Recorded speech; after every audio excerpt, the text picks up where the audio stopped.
Nelson Show on Washington, D.C.'s 1450 WOL Radio and live around the world on WOLDCnews.com. And thank you for joining us, folks. Later on, Neely Fuller Jr. is going to be here. He's going to decipher the Black Lives Matter slogan. What is it? Some people say it's a movement. Some people say it's just a slogan. It doesn't mean anything. Also, Neely Fuller Jr. will tell us how to survive in a white supremacist world. Before we get to Neely Fuller Jr., the chair of Howard's Department of Sociology and Anthropology, Dr. Rubin Patterson, is supposed to be here. We'll be talking to him momentarily to talk about the greening of Africana studies. He's going to be signing his book of the same name at Sankofa bookstores tonight.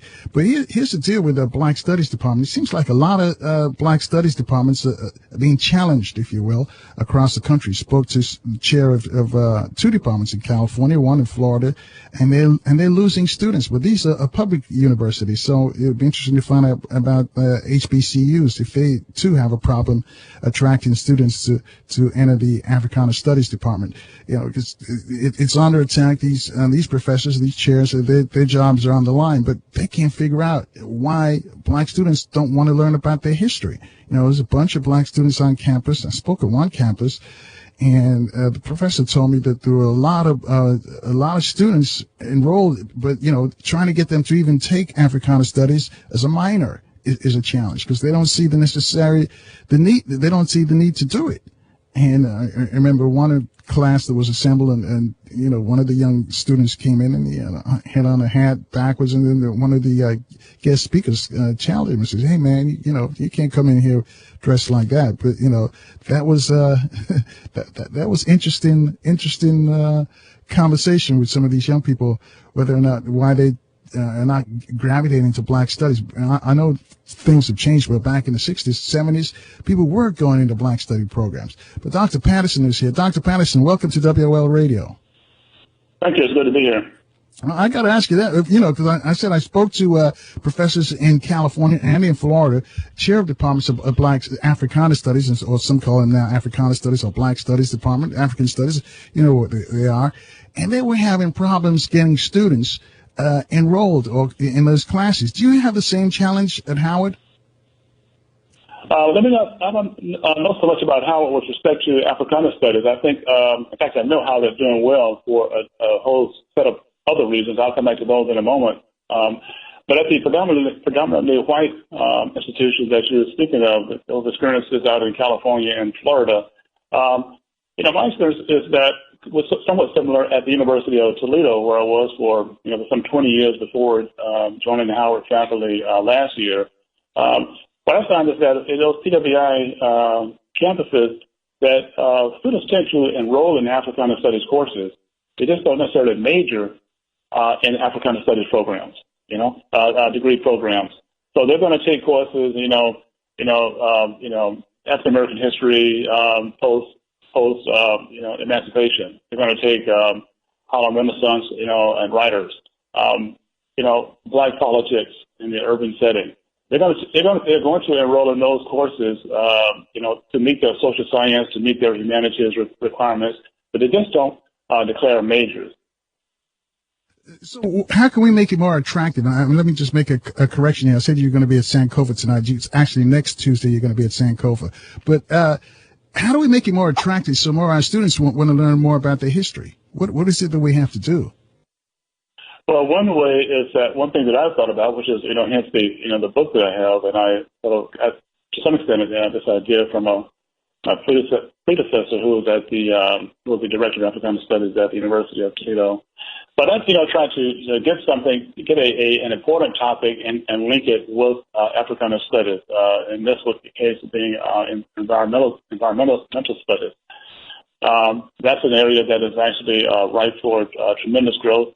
That's an area that addressing the issues that are being raised in environmental studies are really a requirement for Africana Studies to meet its mission, very lofty and very important mission to try to help to contribute to the improvement of the Black experience and to improve bodies of knowledge about those experiences.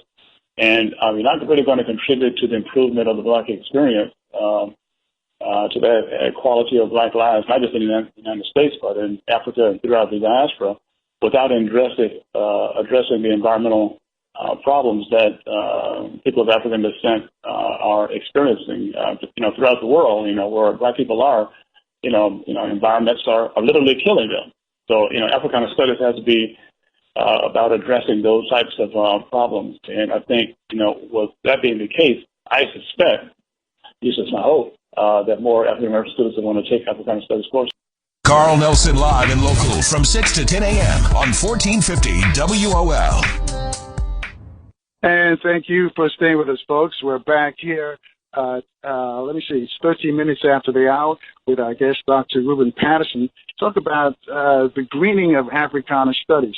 Dr. Patterson, are you still with us there? Yes, I am. Dr. Patterson, make that link for us about the environmental and African studies. Yes, very good. So that's the, what prompts me to write the book, and that, out of a healthy level of concern about the fact that you have environmental degradation sort of piled up in, Black and low-income communities. On the flip side of that coin, we have scarcely few, almost no environmental leaders who actually come from those communities. And we don't have much of a pipeline to start, correcting that. So the idea was to to make a small contribution to have more individuals from those communities to become prepared to be environmental leaders. And as I was saying a moment ago, before the slight disruption there, we had, given that, my experience is, again, at PWI campuses, that African American students do, in fact, enroll in Africana Studies courses, but I'll just say that they don't necessarily declare majors in those. And that's another kind of question than not taking the courses. And to the extent that we actually have those curriculums to be green, that students do sort of, dabble into those courses, then that could actually attract more students into environmental studies and environmental sciences. So African American students are going to enroll in those courses. They don't necessarily go and enroll in big numbers in environmental science and environmental studies. So, Dr. Patterson, how do we get our students to get excited about Africana studies first before we get them into the environmental area? That's one way of looking at it. I guess I'll probably look at it another way instead. In other words, getting them just interested in Africana studies, and I was a practitioner of this.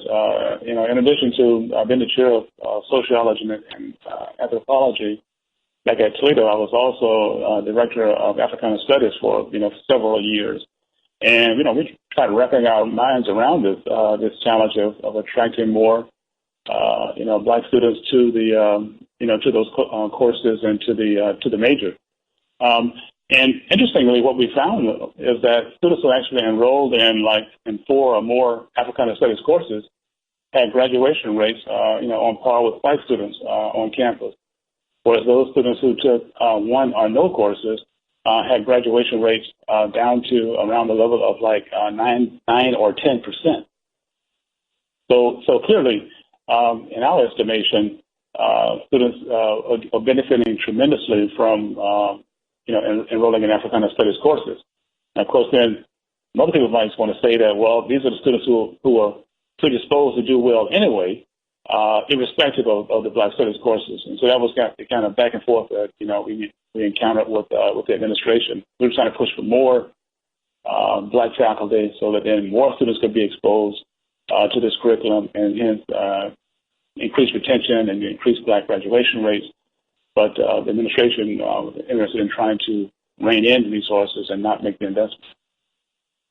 What made you want to write this book about the environment and connecting the dots between the environment and Africana studies? Well, it's interesting because when I first, got wind, so to speak, of the green, activities or the environmental challenges, it kind of couldn't let go of me. 2005 kind of time frame, and I was wondering if I was really just that much of asleep at the wheel here in Africana Studies, because I've been a fairly attentive student, for by that time some 20 years, and I hadn't come across any significant, body of literature on this, and then, but these environmental challenges were there, monumentally so. And so I began to look. I don't want to just make the declaration that we had overlooked this problem in this field of study. So I started to examine it, and then once I came the outcome after some sense of discovery. I want to be just like a crown tire, I should say a town crier, explaining that this is a very important area, and in Africana studies, really to be true to its mission, and we have to take up this subject matter, and furthermore, that Africana studies is too important a field to be left out of the conversation about bringing the future. Ashura Kwesi's wife, Mary Kwesi, has done a whole presentation about environmental racism, and she points out a lot of the toxic areas across the country, and she says most of the surrounding neighborhoods are black. Is this just something that your book goes into as well? Yes, absolutely so. That's the whole environmental justice, literature.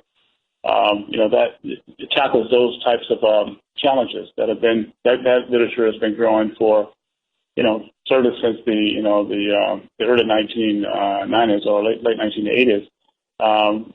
Because prior to that, the thinking was that African Americans tended not to be so involved in environmental matters, the studies or the practice of environmentalism, if you will. It's because those organizations were perceived, in many ways rightfully so, to be sort of overly concentrated, if you will, around conservation and preservation types of issues. And black people were saying that, hey, we got all these environmental challenges in our neighborhood, dysfunctional schools, would be crime or lack of jobs, etc. We got some immediate fish to fry, and so that tended to kind of contributed to the separation, if you will, between those in environmentalism and those in black communities. But then with the rise of the environmental justice, or EJ, that was a sort of a way that connected blacks to environmental subjects. Her research found out that many of these people who live close to these neighborhoods, they don't know that they're living in environmentally compromised area, one. And two, those who do know, they don't have the political savvy or wherewithal to go to these elected officials and tell them to clean this place up or find better housing for them. Did your research when doing this book come up with the same conclusion? Sort of yes and no there. In other words, so I think that African Americans who live in these sort of degraded communities with their brownfields and toxic release facilities, and the like, I think they're well aware that what they're living around. But the sense of again, lack of political savvy, as you say, and the lack of social capital amongst the citizens, local citizens. Kind of contributes to sort of a malaise and don't necessarily, end up rallying politically to try and address these issues. Hence, again, what I was saying is Africana studies. That's why I was saying, okay, look, let me just look at where every Africana studies program is located in the country, and then let me look at that city and to see how many, brownfields that they actually have, there. As sort of like, not that a brownfield is, be all and end all of environmental challenges, but it's just, one indicator. And so we take, data point like that and like a toxic releasing inventory type facility and see how many are actually located in the city where Africana studies programs tend to be. And then to look at their location vis-a-vis the campus, you can actually say that, okay, look, Africana studies program, why not take your political savvy, your research skills, and your students' enthusiasm to join with those community organizations in the black spaces to try and address those environmental challenges.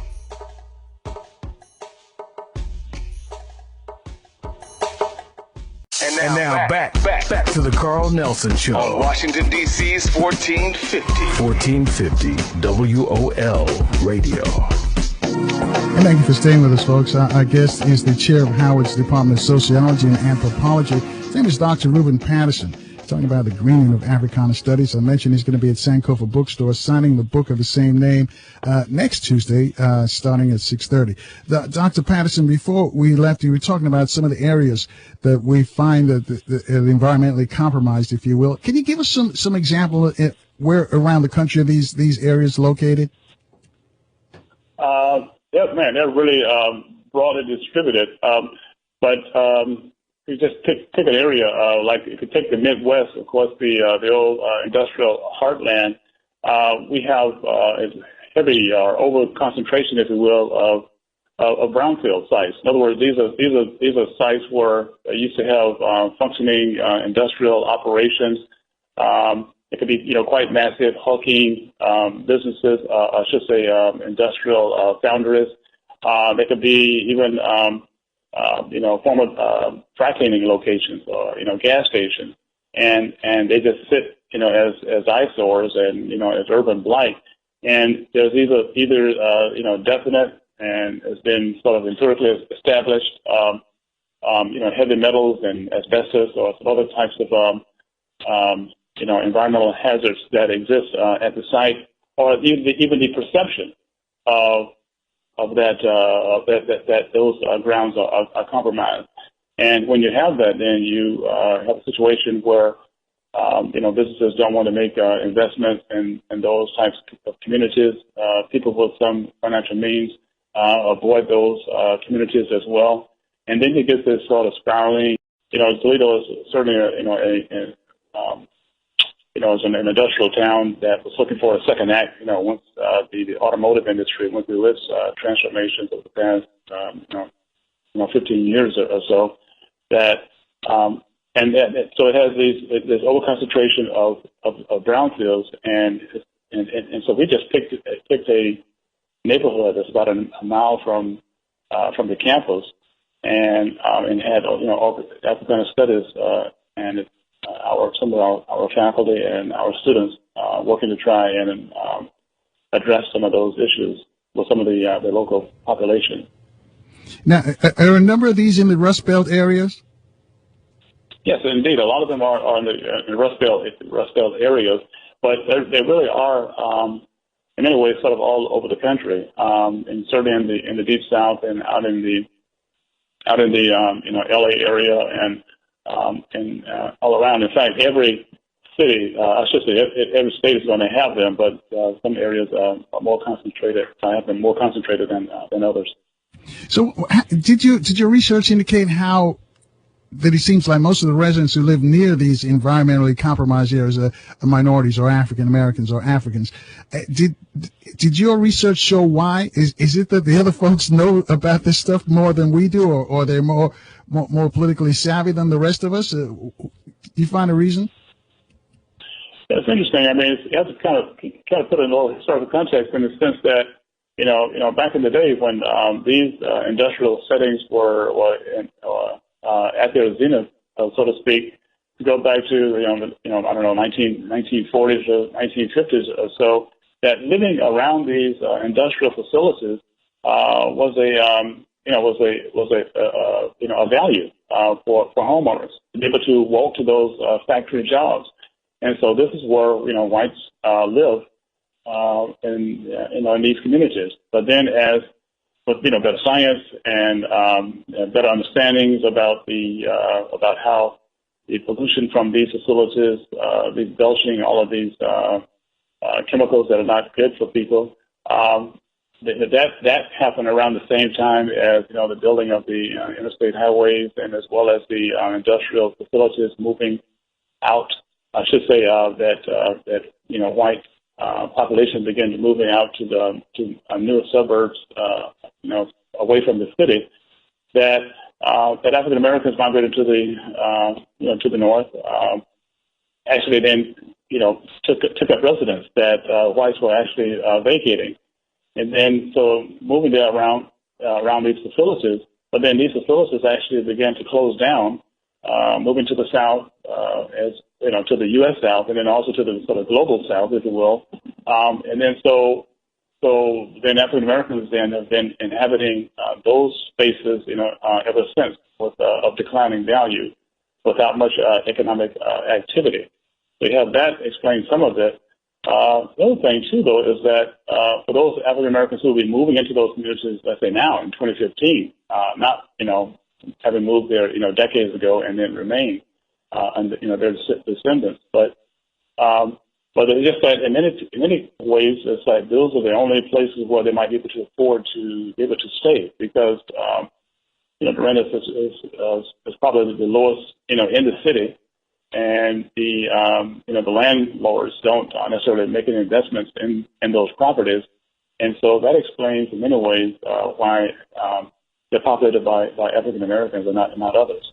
Right, because I was going to ask you, I was going to ask you, Dr. Patterson, if they are marketed to us, if they deliberately seek out African Americans to come into these neighborhoods, or is it just happens that these are the folks who can afford these areas better than they can afford the other areas? Well, it's primarily going to be a matter of, particularly like with the older communities that I was referring to. It's just it's just sort of a matter of this is all that people might be able to afford, and to the extent, if you leave it just there for a moment and say that all of the people could actually could afford, then therein lies the need for better public policy to improve these communities and actually remediate, to raise the building and then actually remediate the land and actually encourage new investments, whether it be public capital or private investments into these areas, and to build more affordable homes. Public policy to try and drive that. So in the older communities, that's what's needed, because these are the only places where some of these citizens would actually could afford. To be frank about it. But in terms of perhaps there are some other communities, maybe newer investments, where there will be, in fact, houses being marketed to African Americans and other ones who might not be quite as aware about their health risk living near those facilities. If you just joined us, I guess he's Dr. Rubin Patterson. He's the chairman of Howard's Department of Sociology and Anthropology. He's got a book talking about the greening of African American studies. He's making the link between environmental issues and African American studies. And it says a lot of the compromised environmental areas, toxic areas, if you will, around the country are inhabited by African Americans. We're trying to figure out if it's by accident or by design. And he's written a book about it. And again, I mentioned he's going to be signing this book at Sankofa next week. Number to call to speak to him is 800-450-7876. Again, that's 800-450-7876. Coming up on a news break, and we'll take your calls for him right after at 800-450-7876. Dr. Patterson, I'll tell you what, we got to take the break, so we'll be back with Dr. Patterson after the news, traffic, and weather right here on 1450 WOL, where information is power.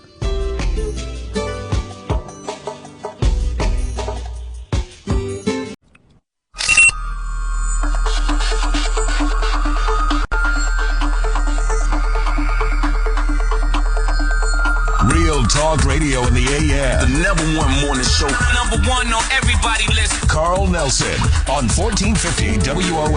And thank you for staying with us, folks. We're 22 minutes away from the top of the hour with the chairman of Howard University's Sociology and Anthropology Department. His name is Dr. Rubin Patterson. He's written a book about the greening and Africana studies. He's made the link between some of these areas, compromised environmental areas, if you will, or dumps, some people might as well say, and the surrounding areas that mostly black folks live. But Dr. Patterson, before I take a call for you, can these areas actually be ever cleaned up 100% where they're just normal? Is that ever possible?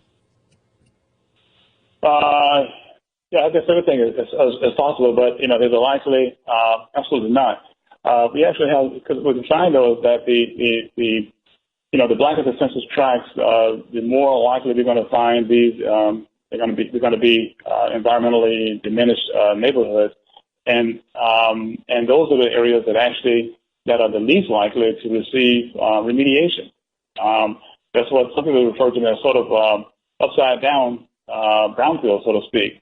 The ones that actually need the investment the most for remediation are the ones that, again, least likely to receive them.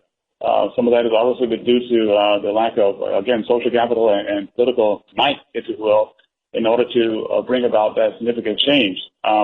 And these public officials oftentimes want to make, these investments for remediation in areas that might lead to improved tax base, and so it might bring on additional investment. So the focus is there, and not necessarily on trying to remediate the environmentally diminished neighborhoods. All right, 800-450-7876, number to call. Speak to Dr. Patterson. Let's go to line 2. Donnell's in D.C. Donnell, you're with Dr. Patterson. Good morning, Carl. Good morning. Good morning, Carl. Good morning, Dr. Patterson. I'm actually a product of Toledo, Ohio, and I actually went to the University of Toledo. I started school there in 1991. I was part of the pool of students that actually started the African American Studies program at the University of Toledo. With Jeff Johnson and Mr. White, we were actually the advocates of trying to get people to take African American Study class. Now, I'm a business major. Now, I didn't major in African American Studies, but African American Studies actually helped me out through my career because of that. I'm listening to the Carl Nelson Show. Because of that, 1994, I was introduced to the Miseducated of Negro, Carter G. Wilson, the ISIS paper from Dr. Francis Wellesley, the destruction of black civilization of Chancellor Williams and other Dr. B and other African American studies authors. I was introduced in the early 90s due to hip hop had gravitated me to African American studies, but my major passion was banking and finance. So actually being from Toledo, I actually understand major corporations infiltrated the inner cities in the 40s and 50s. Then the blacks moved into the central cities. Then the corporations moved out, but did not clean up these major facilities. Like General Electric got sued in Hudson, New York, because the people had got together and said, clean up this mess. You left, but you are liable. You need to clean it up. And they came back and cleaned up, but it's still an eyesore because the major corporations or nobody came back and reinvested in that community. I couldn't have said it better. Yes, I agree with you what you're saying there 100% there, and that's what you just described there in Toledo. Again, is happening. It happened throughout the country, in particular there in the Midwest Rust Belt region. And also I agree with you. We don't have the political and social capital, but that's when people need to become advocates with their church and get people informed and have a direct link with the pollution. Have direct link to the pollution to their health. And there was a study, I'm not sure if you knew about it, Dartmouth did a study about the industrial pollution and how it gets into water and how the pollution actually have an effect on your health and how you think. So I forgot I know the think it was the College of Dartmouth, but I'm not sure who was the person behind that. But there was a study on that Dick Gregory I always talk about is the pollution and the health of and then how it forces you to become very docile or you don't have critical thinking tied to the pollution. Yeah. Okay. So, I mean, I'm just going to say that, you have the contaminants on the soil. The contaminants actually, they migrate, into adjacent areas. They don't just sit, sort of idly, if you will, and just do damage in one area. They can also get down into water tables and, as you say there, and affect people that way. There's the pollution, the air pollution as well that comes off these facilities. There is also, the lead has been very well established as well that undermines, intellectual abilities and the like. So these environmental problems do tremendous damage, and that's why I was saying I was just sort of. It sort of struck me, even like a ton of bricks, that, where is this conversation, in Africana studies? And interestingly enough, that, Nathan Hare, who, really built the first Africana studies program, if you will, out of San Francisco State in 1968, was at Howard, was in my department, very proud of that, sociology and anthropology. And for several years there in the 1960s before going out there to start this. But and then, of course, many people have followed Nathan Hare, and actually established many other African studies programs around the country. That's very good. But Nathan Hare was also a forerunner in that making a connection about these environmental challenges and the Black experience. And not many people actually follow that. And so we're just now, rediscovering that and trying to advance that as far and as fast as we can. So my question is, since I'm a business major and I love business, how would you attract people to minor and not focus on minor and not really major in African American studies? Because I think a lot of us go to college focus on becoming a doctor, lawyer, teacher, but we minor in African American studies, or we take the classes, but we don't major in it. Can you talk a little bit more about that? What are the gaps you're seeing? Right, very good. So, basically what I've been finding is that, young people, they want to do well and they want to do good, It's like in the 1960s or so when these programs were being established, so much of it was around the cause. And, necessarily doing well was not necessarily at the forefront, if you will. But it's a bit different now. Some people might want to argue and try to debate that, but I would say, okay, look, it is what it is. They want to do well, they want to do good, and we got some curriculums. We can prepare young people for trajectories in order to do both. And one thing that I did back there, Darnell, is that we, a lot of my work is involved in activities in Southern Africa about technology and development, in different areas. Formerly like dealing with information and communication technologies and how those tools could be used for economic transformation and social empowerment, et cetera. And in more recent years, I began to take up some interest around renewable energy to address energy poverty in Southern Africa. And and that's an area that is actually growing, rather quickly, and particularly around, solar energy. All right, I tell you what, hold that thought right there, Dr. Patterson. I'll let you finish up responding to Darnell's question on the other side, because we've got to take a quick break here on 1450 WOL, where information is power.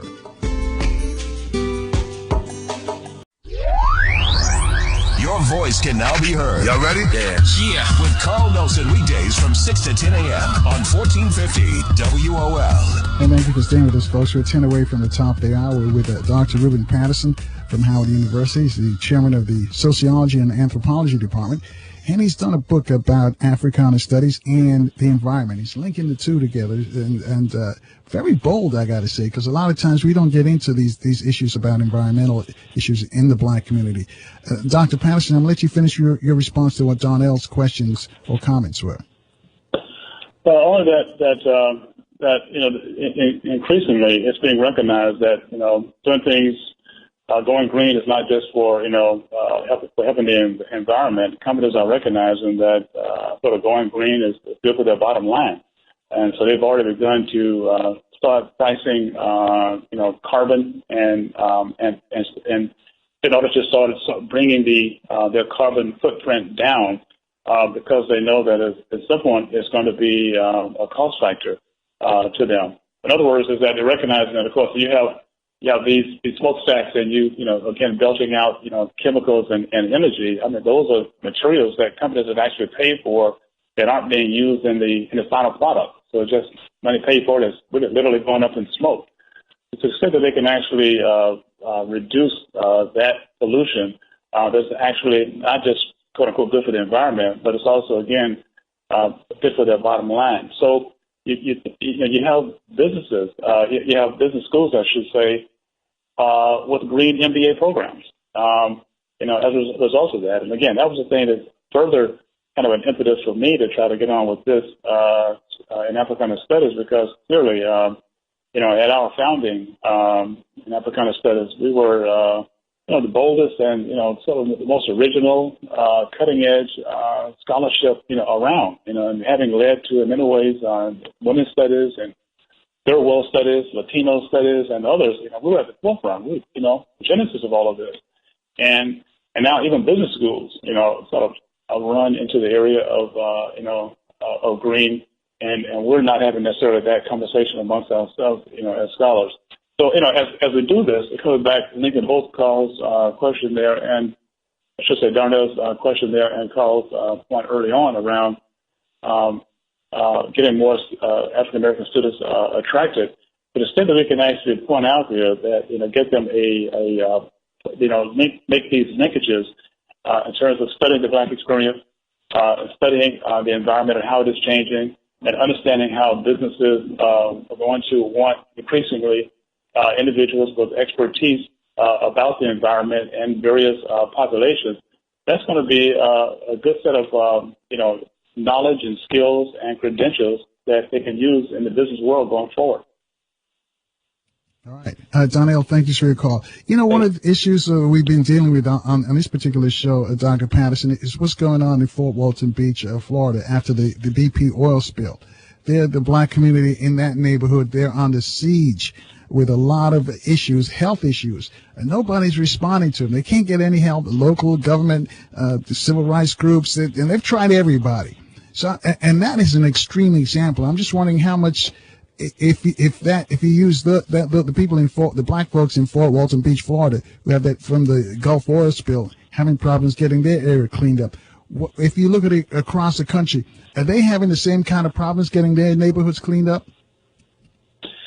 Well, it's going to vary, throughout the country. Now, to some extent, due to the extent of the environmental damage, and also, just to be kind of raw about it, in terms of the political, savvy and influence of elected officials in those communities. In other words, it's that you have some elected officials that are more better connected, if you will, and are able to move the needle in terms of making investments into areas that need it most in order to remediate the environmental damage that has actually been caused. So I must admit that I'm not too up on the particulars about Fort Walton Beach, but I am from Florida, but I definitely want to look into this further. All right, 800-450-7876. We're 6 away from the top of the hour. Let's go to line 3. Mr. Lee's joining us from the Poconos. Mr. Lee, you're on with Dr. Patterson. Yeah, good show as always. I look at this like a continuing negative era from the Reagan administration, because Carter was trying to push this to solar. He basically gave it away to oil companies, and it affected us. And I like to make like 3 examples why we should make a coalition with the environmental group, like with Gore's group, especially the African American community. One is down south in Franklin, Virginia. There's always been a factory that there's this cloud looming over it. I think it's like a lumber yard, and I think it poisoned that water system that goes into North Carolina. I have family members that's down with cancer. Another example is in New York City. Work with the MTA. There's still dust there that they'll tell the communities about. And after 9/11, another example with the toxins that was in the air. People in those projects were basically African Americans in those communities. They gave them air conditions and made them sign these agreements where they couldn't sue them in the future. And a lady I know who came from Britain that did environmental studies, she said during that time that there will be, all these cancers and stuff coming up in the future. And I know elderly people now suffering from like breathing problems, and it doesn't go in the air, that lived in bleach projects and those projects down in the Lower East Side.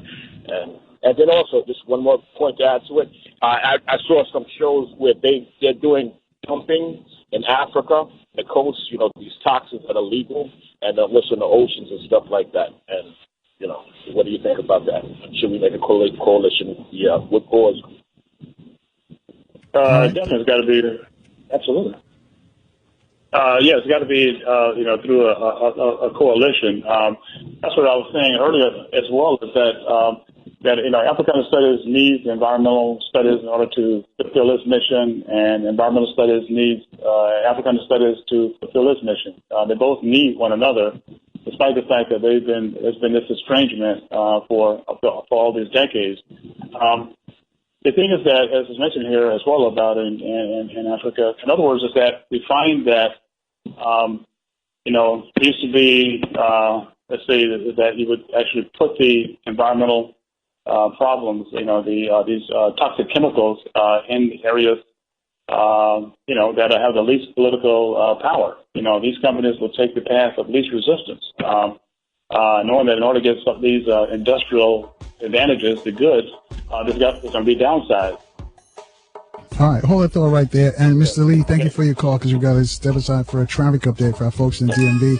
I'll let you finish your response to Mr. Lee, Dr. Patterson on the other side. Folks, you too can get in on this dialogue. Reach out to us. It's really easy. It's toll free. It's nationwide. It's 800-450-7876. Again, it's 800-450-7876. We'll take your calls after this traffic and weather update on 1450 WOL. We're in WOL Washington, WPRS HD2 Waldorf, WKYS HD2 Washington, WMNJ HD2 Bethesda, a Radio 1 station, and worldwide at WOLDCnews.com. The views and opinions of the following show do not necessarily reflect the views and opinions of News Talk 1450 WOL, Radio 1 Incorporated, or their management.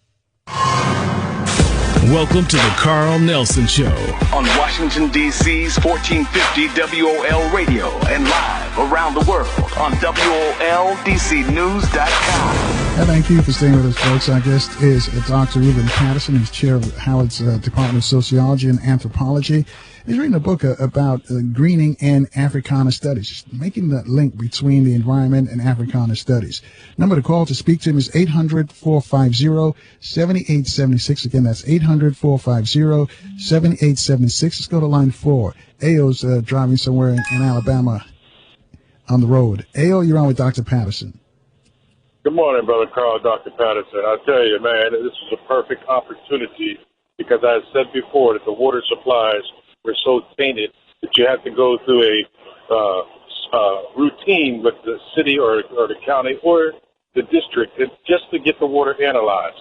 So my question to you, Doctor, is not only is the programming so heavily done to stigmatize anything that is pro-black, do you think that that's had a direct effect on the students that you would like to see coming into African studies?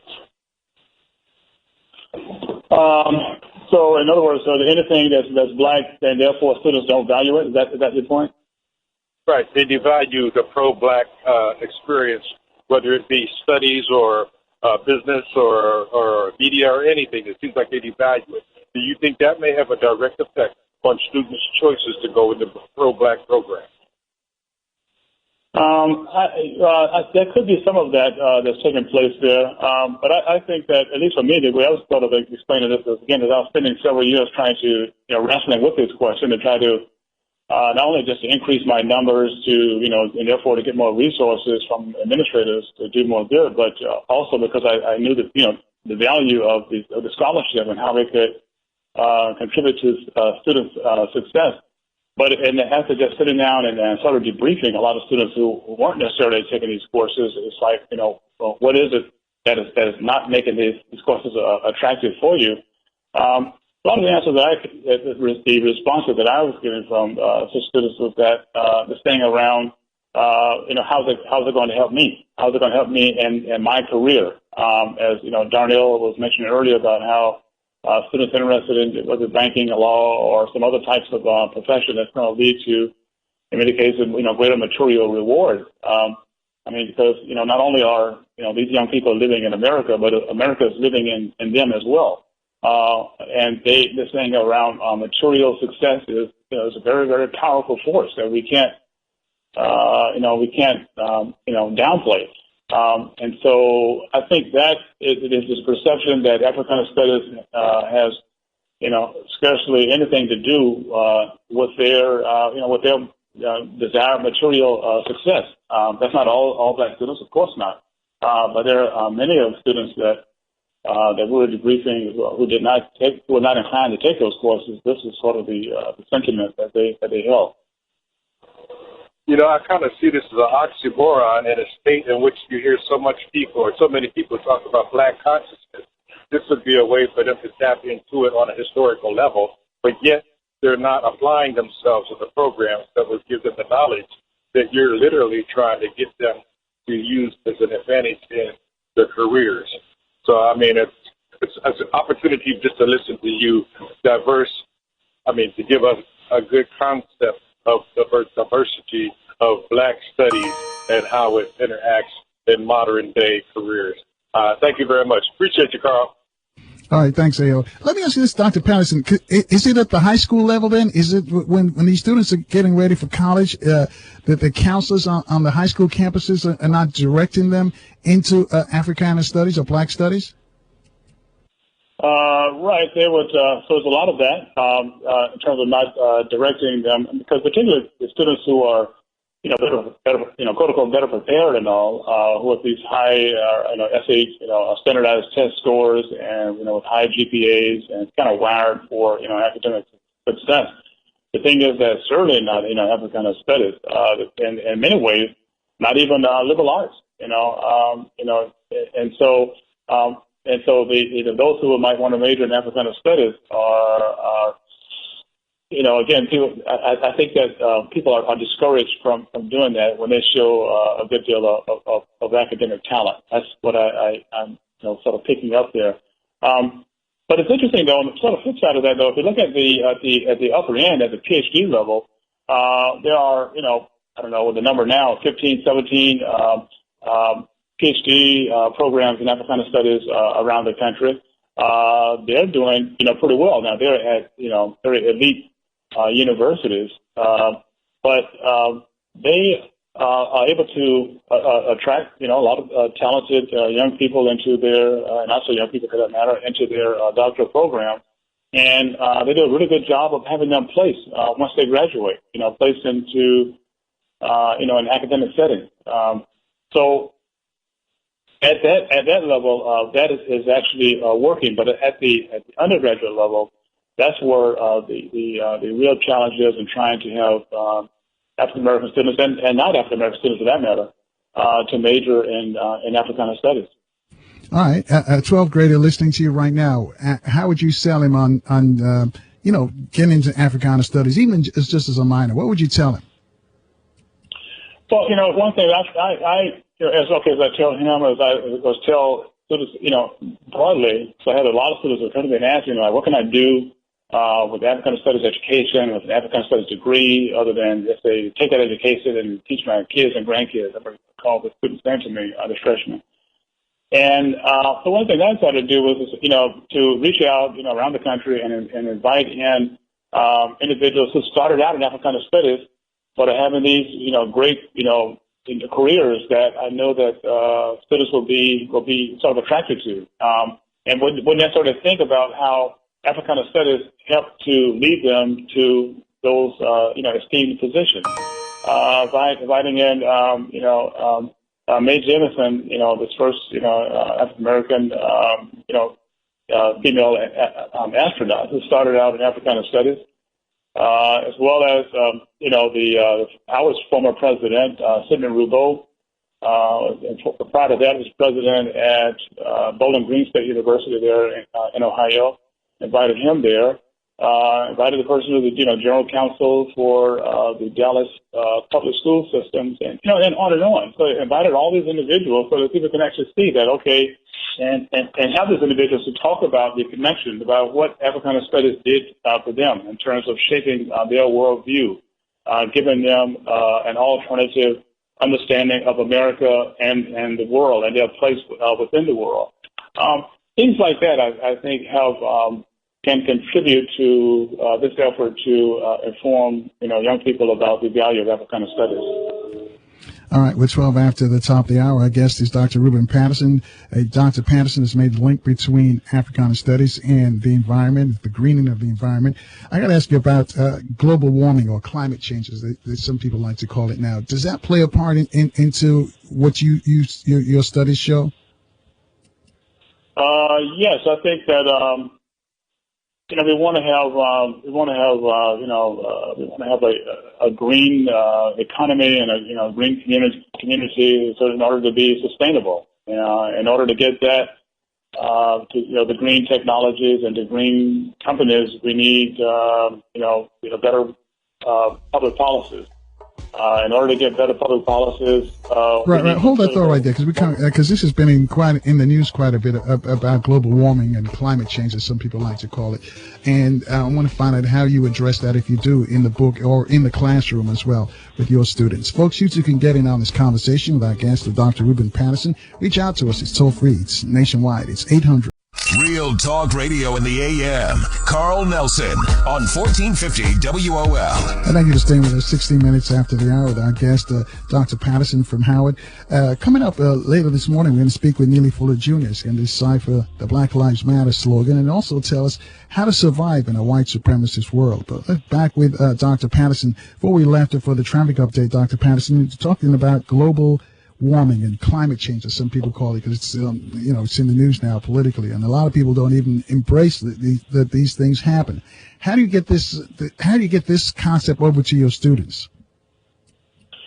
Let's see. I think my students they're not hamstrung by a debate as to whether or not this actually exists. They accept that. But might not necessarily appreciate, the gravity of it in terms of and how it's being manifested, right now. But the broader public, being, in other words, is that, I don't know, maybe 70% or so of Americans who would agree that global warming climate change is underway. But there's some, confusion as to, the cause of it and the necessity of moving forward with it, because, certainly the fossil fuel sector, has done a tremendous job of trying to confuse the public with a narrow band of scientists and well-funded, organizations to try and muddy the waters as much as possible for the public. But nature is speaking about the damage. Is going to be a reaction in terms of what we're doing, and no confusion is going to completely sort of brainwash, if you will, the public for too long. So why do you think they're trying to confuse us that this doesn't happen? What's in it for them? The people who don't believe in climate change and global warming. I think it's just dollars and cents. It's that fossil fuel companies want to keep their spigot on for as long as possible, and as too much public money starts swashing around and investing into renewable energy, then you get down into grid parity. Meaning such as that the renewable energy becomes as cheap, if you will, as fossil fuels. And when that happens and the momentum continues to gain, you start being able to envision the end of the fossil fuel era. I mean, that's certainly the case already with coal production. Coal used to be, just not that long ago, over 50% of the electricity was powered through coal-fired facilities. Now it's down, it's plummeting. So we can envision really the end of coal-fired production. And there's a lot of people who've got a lot of money invested, in coal production. So it's in their interest to, it's not in their moral interest, we could say, but certainly in their financial interest to confuse the public, to influence politicians, and to have them to try and,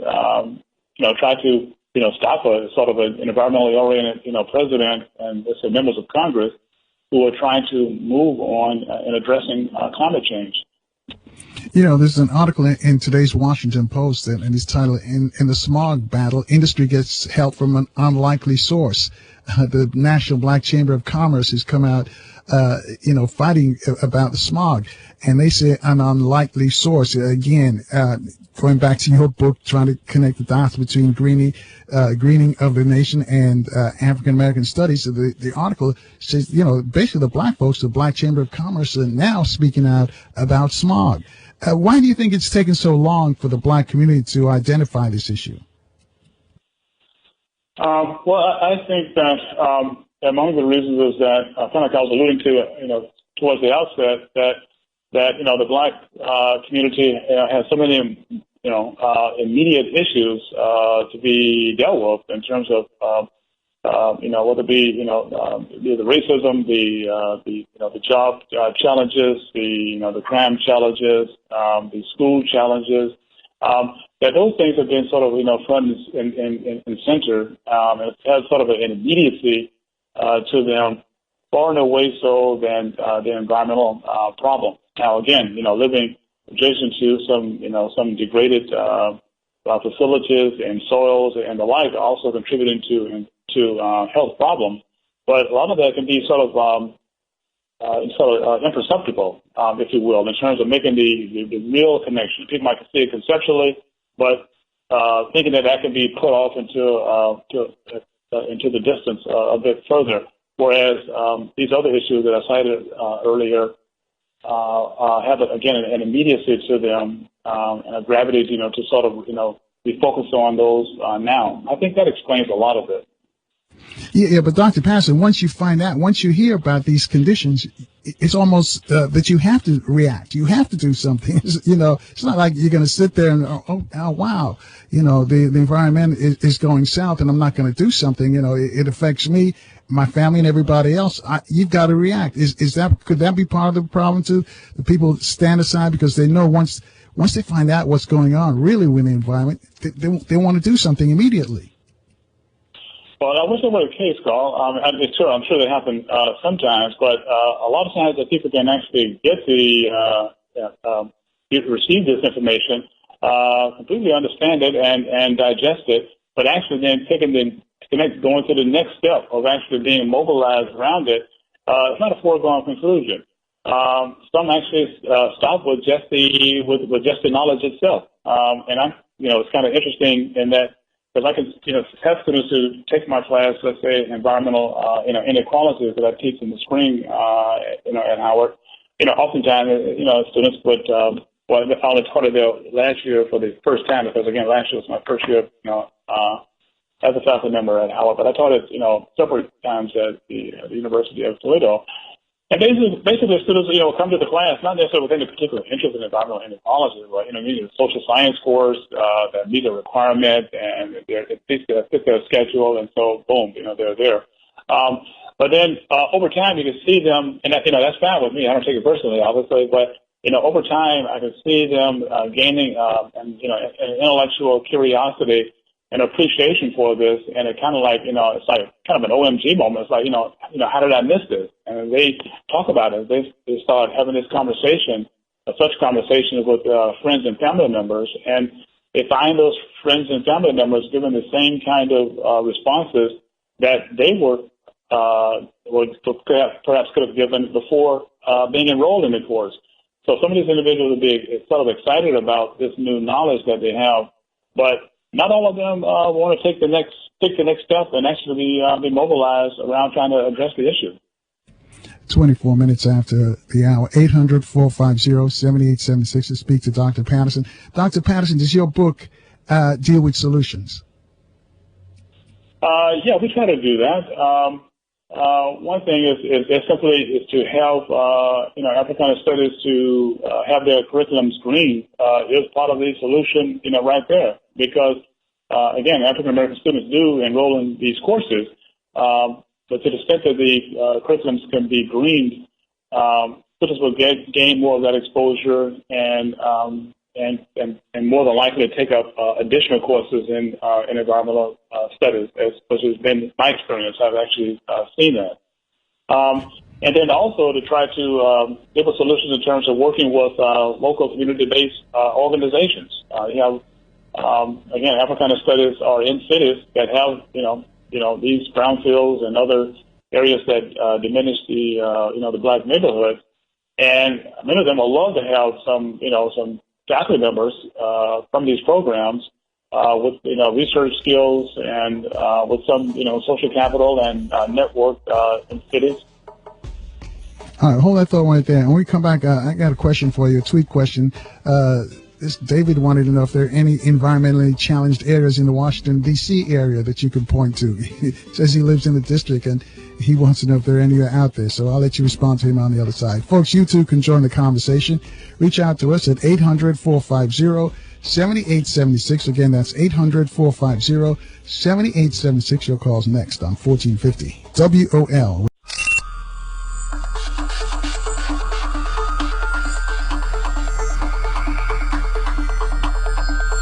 Real Talk Radio in the AM. The #1 morning show. #1 on everybody list. Carl Nelson on 1450 WOL. And thank you for staying with us. And our guest, Dr. Rubin Patterson. Dr. Patterson is the head of chair of Howard's Department of Sociology and Anthropology. He's written a book about the greening and African American studies. He's making that link between African American studies and the environment. And before we left, we had a tweet question for Dr. Patterson about the Washington, D.C. area, the DMV. Are there any areas that are compromised environmentally in the area? Yes, indeed. There's the different ways of looking at that. One is like, if you think about a place like Ivy City, whereas it has attracted a lot of academics, if you will, who are examining the air pollution that is there and the other forms of contaminants in that community. That's a major source, a major area that needs a lot of attention, because then it's sort of like in a way, it's like a dumping ground. DC has treated it as such, as well as parts of Anacostia as well. So we can look at it in sort of geographical locations like that, concentrated. But also you can think about it in terms of like the absence of high-level, vegetation or green space. A lot of people might say that, okay, well, the absence of green space or living far from vegetated green spaces is far less important than living in close proximity to, environmental hazards. Okay, there's a lot of truth to that, for sure. But it's not as though being far removed from vegetated green spaces is not important. In fact, certainly with young people, we find that children actually suffer from not having exposure to nature, and it shows up in terms of behavior and also, in terms of thinking. Part of the gentrification plan. Well, that's an interesting one there. I mean, because that's happening whether it's there or whether it's Shaw or and across the country. That we start, addressing some of these, environmentally diminished neighborhoods. Does that actually, aid some of the people who live there? Do they get a chance to be employed in terms of remediating the, these lands and these properties and retrofitting buildings and all? Do they get the jobs to there? And then also, once as the gentrification gets underway, can they actually continue to be residents of those communities? That's a big challenge, for sure.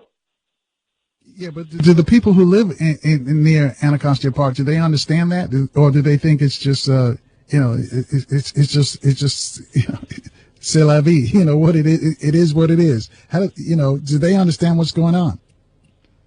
Yeah, I'm not going to say that I haven't been out there in terms of surveyed them, so I can't really say that how they will look at that. So I'm looking at it through this sort of through this national lens and through these particular neighborhood types of experiences that I've actually worked with, and they see it as a bit of right. C'est la vie. That's just the way that the world works. Is that the people with money are going to make investments and to get more and to actually to push us out. So it can lead to a bit of political apathy, and that can really take hold. And that's why it's really important to have people from not just Africana studies, but other arenas as well. As one of the other callers asked about, partnering with other institutions to try and bring their political muscle, if you will. Like even the Sierra Club. Sierra Club now is the first of the major green organizations to be headed by a black person. And they have an environmental justice section within it that's seeking to partner with and work with community-based organizations in places like Anacostia Park to try to remediate those lands and to see to it that the gentrification doesn't lead to pushing the local citizens out. All right, 26 away from the top of the hour. 800-450-7876, number to call. Speak to Dr. Patterson. Let's go to line 2. Darren's joining us from Baltimore. Darren? Yeah. Good morning, Brother Carl. Thank you for taking my call. Yes, sir. Can you hear me? Yeah, we can hear you loud and clear. Yes, sir. Well, I may take a little different opposite position of a good doctor there, a good professor there, because living in a city such as Baltimore and many of the chemical companies, but not just the chemical companies, as Brother Steve Coker used to always say, I think CFR has a motto, think globally and act locally. And I've seen in Baltimore where the mayor and the business community and the corporations and foundations can't get lead, high levels of lead out of the Baltimore City public school system, but yet they talk about establishing open space, establishing an office of growth and sustainability. So this is where the 1%ers on a national and international level are basically giving marching orders to those on a local level. And then what they're doing is they're moving blacks and poor whites out of their community under the auspices of open space. So this green economy, from my perspective, has basically been a fraud, because I'd have to ask, if it's green now, what was it before? Gangrene? But this is being pushed by the 1%ers, by the rich. And we just saw, of course, at the UN with the Pope, who is no more than a CEO of a multinational corporation. We just saw the Fiat Pope jump in his Fiat car after he got off his jumbo Italian jet, telling the American people that they got to downsize their standard of living. So I just think it's interesting. And then when you look at the Vatican, the number one shareholders in Beretta Arms is the Vatican Bank. But this is just part of a bigger plan of the 1%ers to move Africans and people of color off of their land.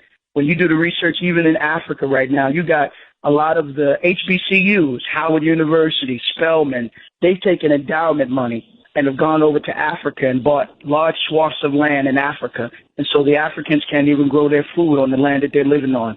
I think it was either Washington Times or the Washington Post wrote about this. But you can take that and multiply. It's not just the black colleges that's doing it. It's also, of course, the white colleges. The black colleges are taking their cues from the white colleges. So I just think there's more to this than what we're being told regarding this so-called global warming, as well as this whole green economy. And when you start researching many of these so-called environmental groups, their ties and their strings go right back to the George Soroses, the Rockefellers, the Rothschilds, and many of these 1%ers that are, again, using this as a form of depopulation of the people right now. All right. Dr. Patterson, do you agree with what Brother Dan was saying? He's making a connection with the 1%ers controlling this? Well, I mean, there's a lot there, and I certainly appreciate, those comments and thoughtful comments there. But I guess that, there's respectfully disagree in terms of the issue around the greening economy. I mean, greening economy and green jobs and all that was a bit, oversold. And the people, making a claim, if you will, that this was a way of sort of soaking up the unemployment, in inner cities. Well, I'll tell you what, hang on a sec, Doc, because we got to step aside for a news update on traffic and weather and sports and all that good stuff. I'll let you finish in responding to Darren's questions or comments on the other side. Folks, you too can get in on this dialogue with Dr. Rubin Patterson. Reach out to us at 800-450-7876. Again, that's 800-450-7876. Your voice can now be heard. Y'all ready? Yeah. With Carl Nelson weekdays from 6 to 10 a.m. on 1450 WOL. And thank you for rolling with us this morning, folks. And our guest, Dr. Rubin Patterson from Howard University. Number to call to speak to Dr. Patterson, 800-450-7876. And Dr. Patterson, I'll let you finish up responding to Darren's question about the 1%ers controlling the environment. Let's see. Like I said, there's a lot there. I think that it looks like this point around environmental justice. The major point there with the environmental justice community is this argument that that no social group should bear a disproportionate share of the burden attributable to of environmental challenges attributable to industrialization. And I take it a step further. I'd say that that also that no social group should be left out of the planning and the design of an environmental, of a green future. if we're going to survive, if we're going to actually avoid an ecological, catastrophe on a global level, we're going to have a green economy. There's no doubt about that. And the 1%ers are going to be at the table for sure. But it's just a matter of are we going to be at the table? And are we going to have the preparation and the skill sets and the overall credentials in order to be able to go toe to toe with people to add some value to this? Because some form of a green economy is coming, and some of my fellow advocates in this area have more of a sort of a dystopian view about it. Who think that we won't get a green economy. And my rejoinder to them is always that if we don't get it, the only alternative if we have more of this brown degrade the destructive form of industrialization, we just needed to an ecological collapse. And I'm just much more of an optimistic person by nature. And also recognize that we can, in fact, have the green tools to avoid such a collapse. So why aren't more of us at the table then discussing this? Why there more African Americans at the table discussing this? Yeah. Well, whether it be sort of the regular, someone like myself, rank and file, regular person. Again, many of us are actually, have this sort of this immediacy issue that I mentioned, and I know, again, those ones who are ensconced are located in those, diminished neighborhoods who see it, who walk past the blight, every day, the brownfields and border up, and in the absence of, money is invested in those communities or even to jobs and the like. But again, it's like it can be so, overwhelming. When people don't have necessarily the support that they need in order to try and wrestle with these problems. So on that level, then above and beyond that, for those ones who do have have higher social economic status, as African Americans, this is also has not been a major burning issue, as you're querying here, but because of and again, that is the another area that people are examining too, as even around issue of visiting parks, and the like. Why is it that African Americans don't visit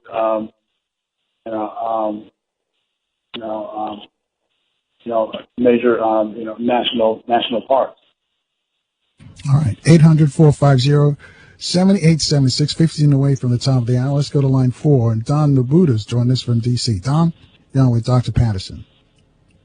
It's just like we're zombie robots, it has to hit us right in the face. We have to see and touch it.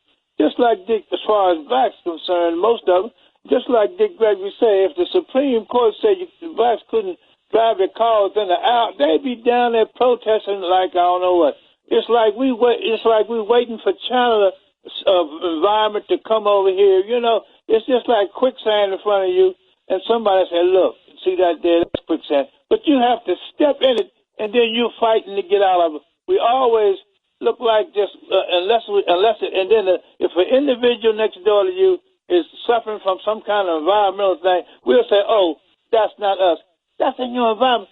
Check and see. We don't look further and the only thing is we can just touch, see, and touch. Basically, we're not involved. And like you said, we're very, very apathetic and reactionary. We're not pro-initiative enough. So we always have to wait for the European who's take the initiative to follow behind them. Too materialistic and self. We always to receive the pain first. You know what I'm saying? Since the civil rights area, they fought hard, but we always have, feel. All right, I tell you what, let's give him a chance to respond, Don Nabuda, because it's on repeat yourself. He says we're reactionary, almost in our DNA. it's got to be in our face before we really get excited about it. Dr. Patterson, do you conclude that, or is he off the mark? Well, I can appreciate his remarks there, but I think that's why I take a look at it another way. I think I focus more so on what I'm trying to do, even with this book and the work that I do. I just simply saying, okay, look, we haven't been at the forefront of this, in the past, but past and prologue, we can actually be at the forefront, going forward, and we can start preparing, young African Americans to gain the skill sets and the knowledge base and the connections so that they can actually be leaders in this field in the future. Because again, if we're going to avoid an ecological collapse, we're going to be transformed in some substantial way, green-wise. And I want people from the Black community, from low-income communities, to be also players in this discussion, to bring their experiences, to bear when it comes to designing the future economy, locally, nationally, and globally. And so far, is that why you wrote this book? So that we could actually be players. Whenever these decisions are made, most of the times we're not there. Nobody who looks like us is there. Right, that's absolutely so. That's what's the old saying here in Washington, that either you're at the table or you're on the menu. I think the thing is, though, is that because I wanted to, again, get with the negative and the positive. Some people just like to wallow in the negative, and again, that's not, by design, I'm just not wired that way.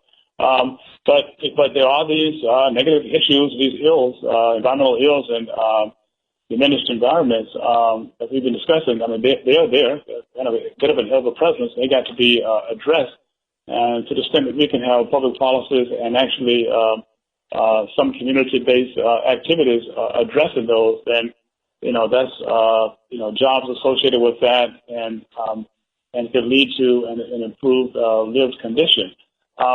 But it's also, the positive. There's going to be, this idea of it's going to be, many more, renewable energy jobs. There's substantially more jobs, per megawatt, hour of production than it is from fossil fuels. All right, hold that thought right there. We're 10 minutes away from the top of the hour, folks. We're speaking with Dr. Rubin Patterson from Howard University. Take your phone calls for him and discuss the greening of African American studies. He's connecting the dots for us. Reach out to us at 800-450-7876. Again, that's 800-450-7876. Your calls after this quick break on 14. Real Talk Radio in the AM. Carl Nelson on 1450 WOL. And thank you for staying with us, folks. We're 6 away from the top of the hour with our guest, Dr. Rubin Patterson. He's the chair of Howard's Department of Sociology and Anthropology. He's written a book about greening and African American studies. He sort of made the link between both. Our last caller, Don, mentioned that we're a reactionary people. We don't take the initiative. We're not proactive. And in some aspects, he's correct. So, Dr. Patterson, what has been the reaction to your book since it's out? What the reaction from your students and from your peers? Yeah, it's been kind of like, I won't say all over the map, but it's been sort of diverse. There's a bit of sort of defensiveness about it, saying that that I put this all out there put people on Front Street, so to speak, and there was some reaction, in that way, which is a little bit surprising.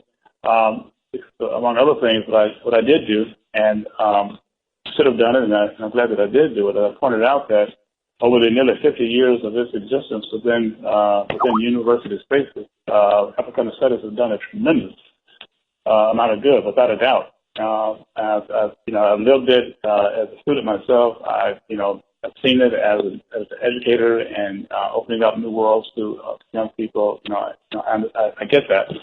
But I just pointed out that this is just one area that has been sort of overlooked. And again, so the level of sort of people getting to a defensive crouch, I was sort of surprised about that. But anyway, that's only one part of it. Another part of it was that, I can agree with that, but is it as sort of as bad, or was it as overlooked to the degree that you actually did? And my thing is that, okay, fine.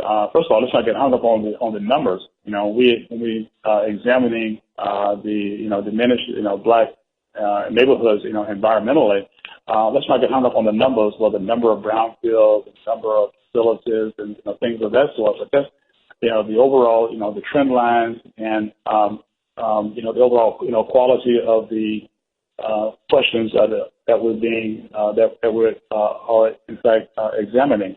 And what my thing is that I identify some ways of saying that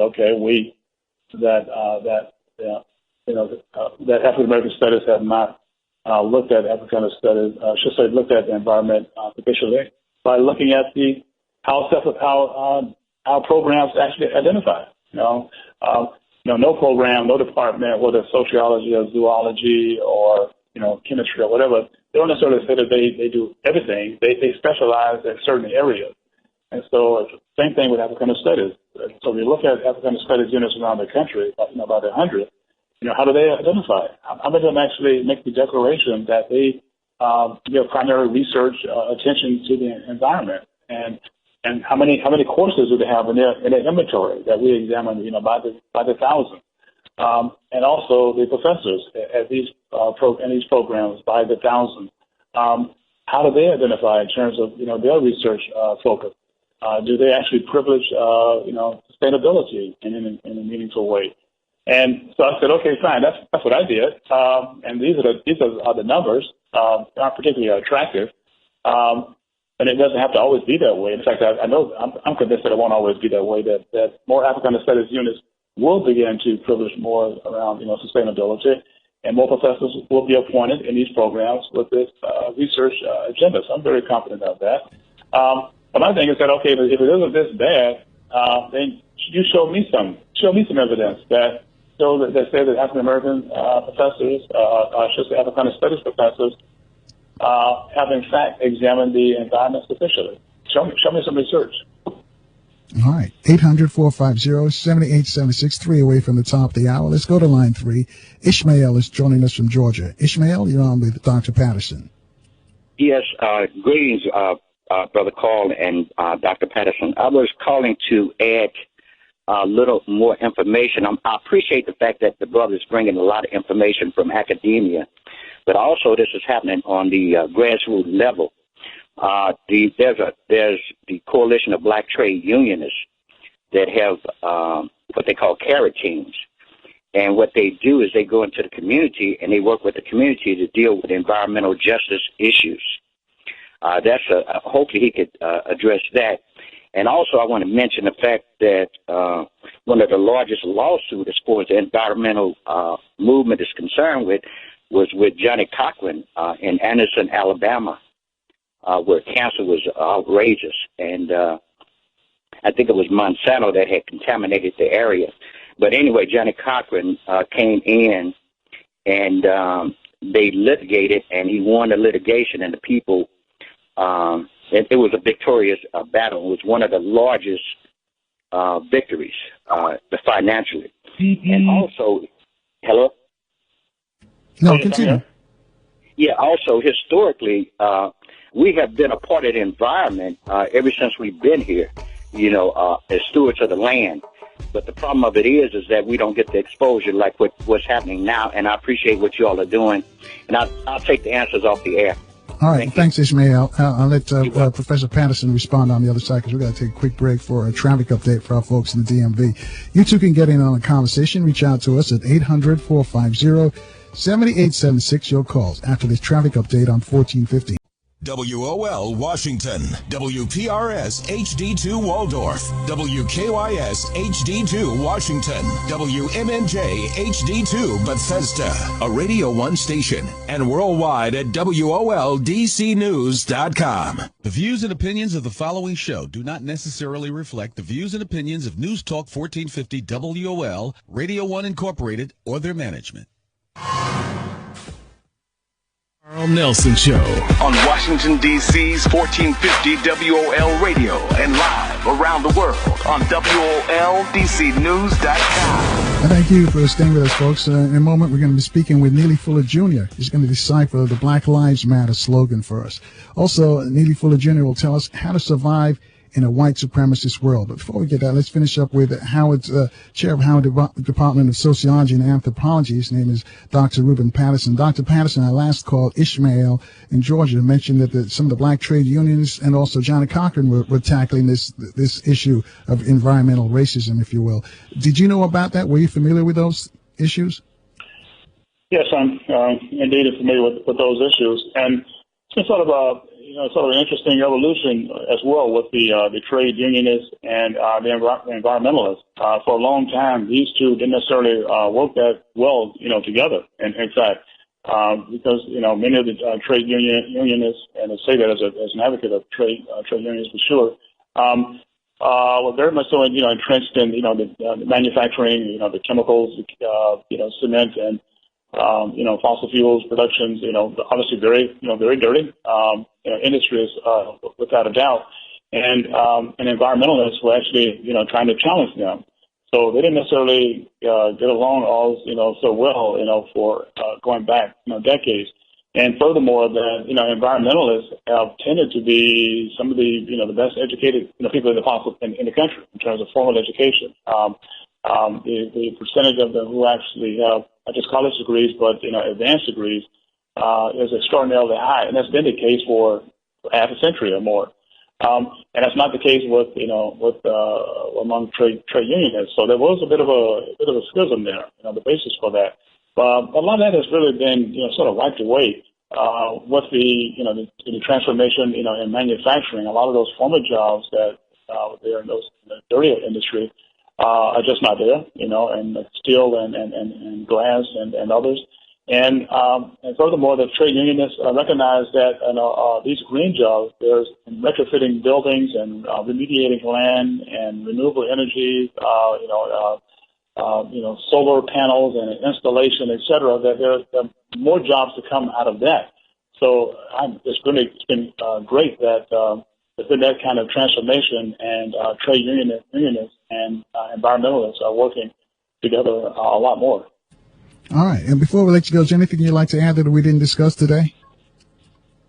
No, that's it. I just really appreciate the opportunity to reach out and have this conversation about the ways in which Africana studies, a very important field, it has an indispensable role to play in